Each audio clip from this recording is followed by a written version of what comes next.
Sziasztok! Ma a szeretett személynek a jelenlegi helyzetéről érdeklődünk. A napoktól megnézzük azt, hogy ahogy szoktuk, hogy milyen élethelyzetben van most, mind áll a feje, mind gondolkodik, rátok gondol-e, és hogyan gondol rátok, hogyan érez irántatok, vannak-e érzései. És előtte most el szeretném mondani, hogy tegnapi videóban már említést tettem arról, hogy tervezek egy olyan, vagyis hát most már elkészítettem nagyjából a tervezetét, szóval, hogy egy olyan fórumot szeretnék, ahol személyesen találkozhatunk azokkal, akik érdeklődnek, és akik szeretnének hozzájuk hasonló emberekkel találkozni, akik hasonló mentalitásban vannak, így a nőiesség, a kapcsolódás terén, és szeretnének megvitatni a saját gondolataikat, vagy ha nem is megvitatni, akkor kérdéseket tenni fel. Szóval ez egy ilyen kötetlen, személyes, jelenlétes dolog lenne. Pontosan azért, hogy ellensúlyozzuk ezt a túlzott online teres világot, mert van rá igény, hogy élőben találkozunk, és itt ezeken az élő találkozásokon terveim szerint mindig lesz egy-két téma, amit én javasolok, de előtte, majd hát menet közben már a jelenlévők is javasolhatnak, hogy akkor mi legyen a következő alkalom témája, mert hogy ez egy rendszeres lenne,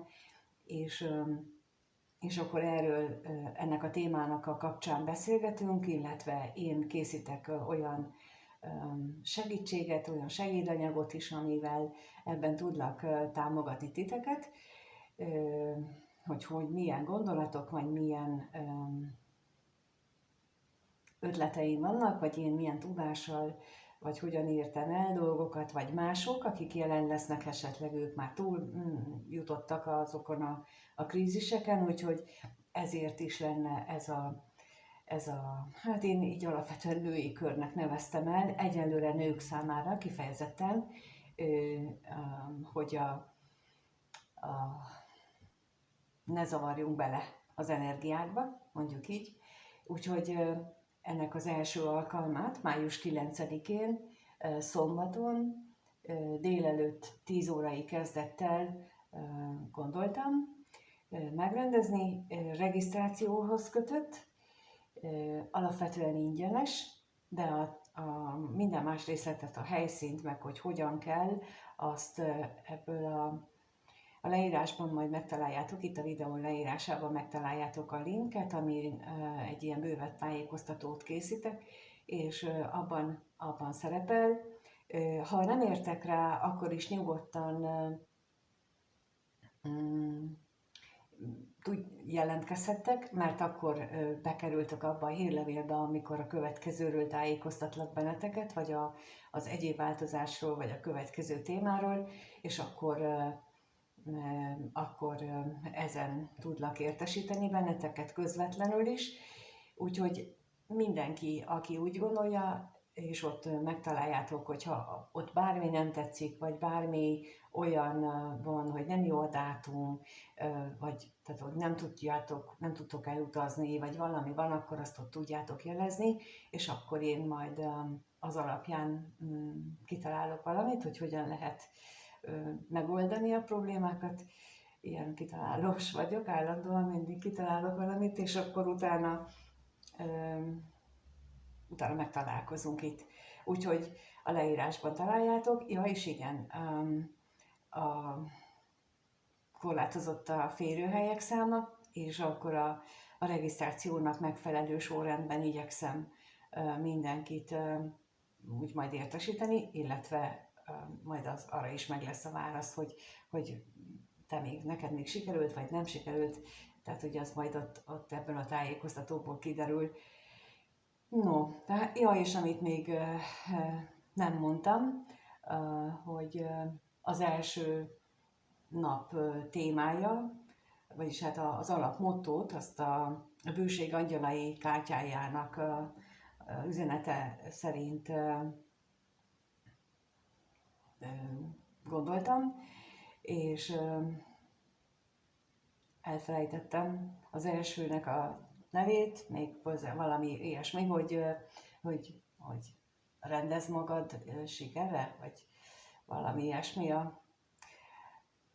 meglátjátok, leírásba beírom. Tehát az a lényeg, hogy rendezkedj be a sikerre. Igen, eszembe jutott ez a címe, hogy rendezkedj be a sikerre, és ez a fő mottója, köré igyekszem azt a napot keríteni, angyalkártya szempontjából, és a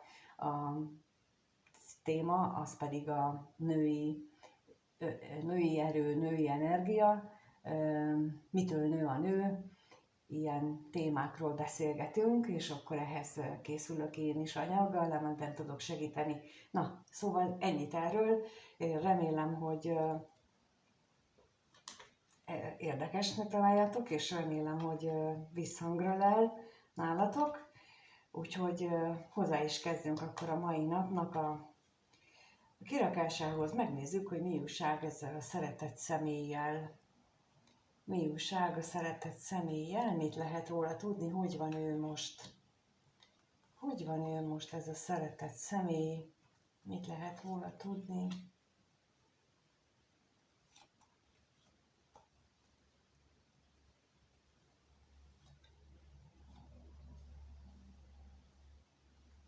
No, hát én úgy gondolom, hogy őt most éppen az élet leckészteti, olyan területen, hogy neki bizony át kell gondolni, hogy mit akar ő valójában az élettől. Mennyire tudja ő, vagy akarja ő megtartani a régi berögződéseit, a régi mintáit, a családról alkotott elképzelését, és mennyire hajlandó ebben változtatni. Mondtam már a korábbi videókban is, hogy innentől kezdve a következő 7 évünk, ez egy folyamatos változtatásról fog szólni, a gondolatainknak, a kommunikációnknak a megváltoztatásáról, és lehetőleg ennek az iránya az a teljes őszinteség felé megy, még akkor is, hogyha ez fájdalmakkal jár, mint ahogy itt is látszik az ő esetében, tehát nem biztos, hogy csak kellemes változáson megy keresztül, sokkal inkább úgy érzem, hogy ő egy fájdalmas változáson. Na, de megnézzük, mit jelent itt a betegség, miért érzi ő ezt így, ilyen nehéznek az egészet. Hát, mint hogyha újra és újra rátörnének olyan vágyak, amelyektől ő távol akarja magát tartani. Mi ez a fájdalom? Mitől akarja ő távol tartani magát? Ja, hát bizonyos olyan találkozások, olyan örömteli pillanatok, amelyek szerinte nem helyén valók, és amelyektől, mint mondtam, távol akarja magát tartani, és ettől rendesen megbetegszik. Hát azt mondjuk nem kell mondani, azt hiszem, hogy amikor az ember úgy szeretne valamire, de nem kapja meg, akkor szinte bele tud betegedni. Ez pont ugyanez, amit itt most látok. Na nézzük akkor még az üzenetet, hogy mi az, ami itt az üzenet mögött van. Hát, itt arról lehet szó, hogy ő azon viaskodik, hogy fél az érzéseitől, fél a szereltettől, fél a szerelem megélésétől. Itt ugye ennek a folytatása, vagy egy másik verziója, vagy egy másik nézőpontból való látása, az, hogy ő neki újra és újra eszébe jutnak az ő vágyai, amit nem élhet meg, mert háttérbe szorítja, mert ott van benne a félelem, az a félelem, hogy ő nem tudja, ő neki ez nem jár, ő nem tud ezzel mit kezdeni. Talán most ébred rá, hogy ő valójában soha életében nem szeretett igazán, vagy amit eddig szeretetnek vélt, az egy nagyon kis lanyha dolog volt. Ha mondjuk osztályozni lehetne, az 5-ből mondjuk eddig a 2-es, 3-as szintű érzelmeket élte meg, most meg szerinte az 5-ös érzelmeket éli, és ettől fél, nem tud vele mit kezdeni. Lehet, hogy erről beszélne is, illetve a beszédjében, a kommunikációjában, a saját magával való kommunikációjában is ez problémát okoz neki, úgyhogy ez egyértelműen arról van itt szó, hogy ő magával küzd pillanatnyilag, pontosan az érzelmek megélése miatt. Ha megnézzük, hogy ezek a gondolatok, ezek a nehézségek, azok mennyire kapcsolódnak hozzád, mennyire függnek a hozzád fűződő viszonyától. Úgyhogy a kérdés az, hogy ez a szeretett személy mit gondol a nézőről, hogyan vélekedik róla, mit gondol a nézőről ez a szeretett személy, mit gondol a nézőről ez a szeretett személy, milyen gondolatai vannak a nézővel kapcsolatosan.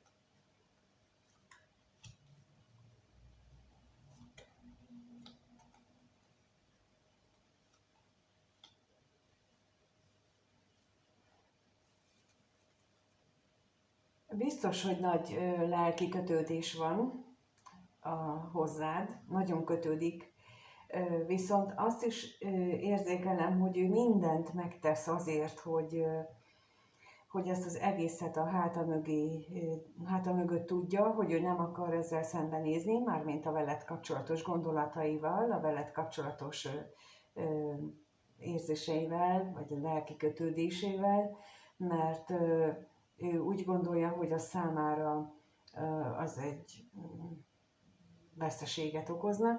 Ugye ott az előbb láttuk, hogy pontosan ott volt a házlapja, hogy ő neki azt kell felülbírálnia, ott az volt a lényeg, hogy kitart-e a régi hozott családi mintái mellett, vagy hajlandó változtatni. És itt a veled kapcsolatos gondolatainál is az jelenik meg, hogy hiába érzi ezt a nagy, mély lelki kötődést,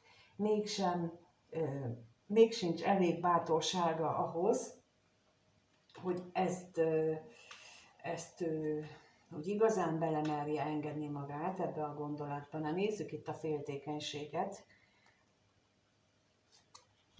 Nézzük a féltékenységet.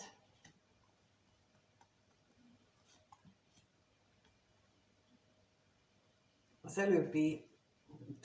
előbbi sornak a 3 fő energiája mutatkozik ezzel, tehát, hogy itt a félelmei miatt a veled kapcsolatos volt ez az egész ott az előbb. Tehát, hogy az ő félelmei azzal kapcsolódnak, hogy nem lehet, hogy ő nem engedi meg magának azt, hogy ő itt veled bármiféle tervei, gondolatai legyenek. És itt ez most nagyon jön már harmadszor jut eszembe az a gondolat, hogy ő bizony attól fél, hogyha ő mondjuk az irányodba nyit, az irányodba elindul, akkor azért őt megbüntetik az égiek, és az számára valami olyan hitrendszert jelent, hogy például ő abban nőtt fel, hogy ha van neki egy kapcsolata, akkor ő onnan nem jöhet el, onnan nem válhat el, mert hogyha megteszi, akkor ő azért olyan büntetést kap, hogy na. Szóval, hogy neki lehet egy ilyen hozott mintája, egy olyan hitrendszere, és emiatt gondolhatja azt, hogy ő neki muszáj hátat fordítani, mert ebből csak ő vesztesként jöhet ki. Ennek ő csak a vesztese lehet. Na, nézzük még itt a veszteséget.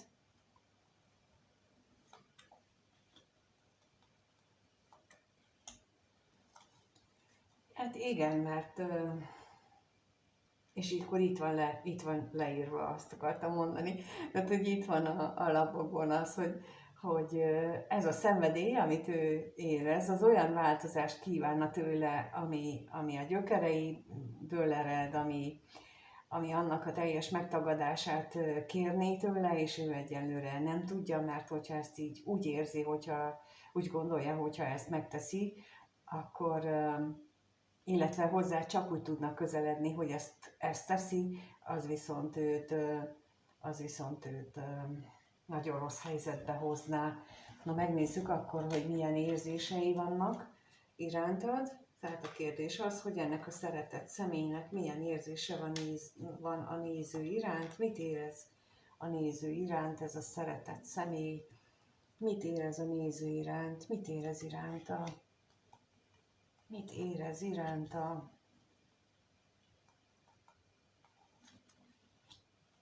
Mit érez iránta, a néző iránt ez a szeretett személy? Hát láthatóan rengeteget gondolkodik rajta, nem csak azon, hogy mit érez, hanem azon is, hogy van neki a múltja, és van egy, amit ő értéknek tart, még mindjárt majd megkérdezzük, hogy mi az, és a kettő között ott van ő. Ott van ő a gondolataival, ott van az ő világnézetével, ott van az ő hozzáállásával, és az nagyon-nagyon nem nincs összhangban, és tulajdonképpen ahhoz, hogy ez összhangba kerüljön, ahhoz őrült nagy változásnak kellene történnie. Na és akkor milyen változásnak? Úgyhogy most megnézzük ezt a pénzt, hogy mi ez az érték, ami számára. Mi az érték az ő számára?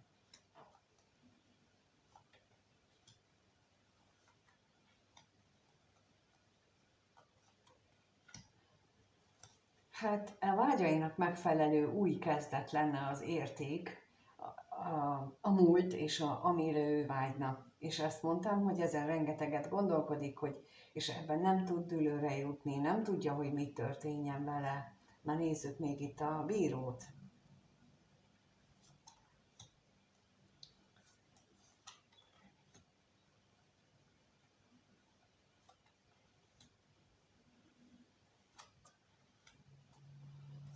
Mert, mint ahogy mondtam, ha az ő hitrendszerében lehet egy olyan, hogyha megígértél valamit, ha elkötelezted magad akár egy kapcsolatban, akár egy közösség felé, akkor ott neked muszáj kitartani, neked ott muszáj ott lenni. Ez az egész, amit eddig beszéltem, ez itt az érzéseiben is megnyilvánul, és itt nem látszik, hogy bárki más bejönne, ő veled kapcsolatosan van ez a nagy dilemma, amit az elején láttunk, veled kapcsolatosan van benne ez a nagy szomorúság, fájdalom, minden. Mert nagyon-nagyon szeretne élni, megélni azt, amire ő vágyik. Na megnézzük, hogy akkor van erre esély, tehát a következő néhány napban, legfeljebb egy hétben, mire számíthat a néző ettől a szeretett személytől, mire számíthat a néző ettől a szeretett személytől. Lássuk, következő néhány napban, egy hétben, mire számíthat tőle.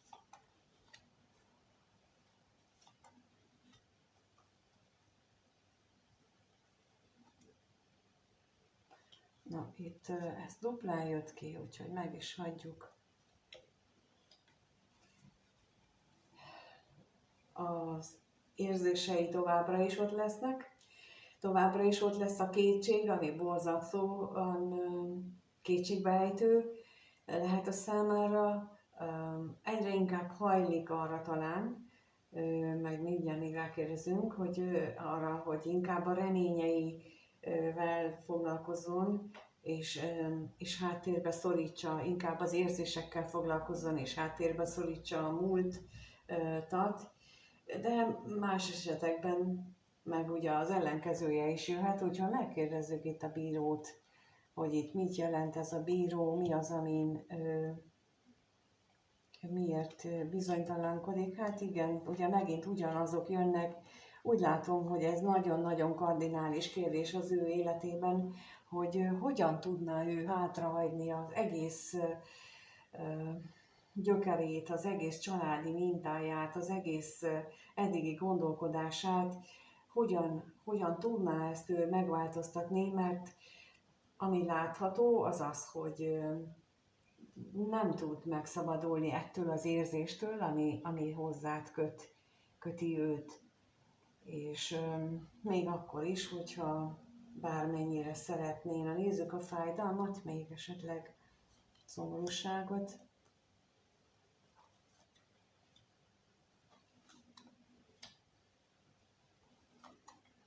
Én ebből határozottan azt látom, mert hogy ő valójában, és akkor itt nagyon is megmutatkozik az az érzés, ami az előbb mondjuk úgy vártuk volna, de itt van, hogy ő azért is van kétségbe esve, mert hogy ő nagyon szeretne találkozni veled, és nagyon szeretné egy hosszabb távú kapcsolatot is megvalósítani, de ott van az a sok de, az, ami őt köti a múlthoz, köti a családjához, köti a családi mintájához, aminek most búcsút kellene, hogy nincsen.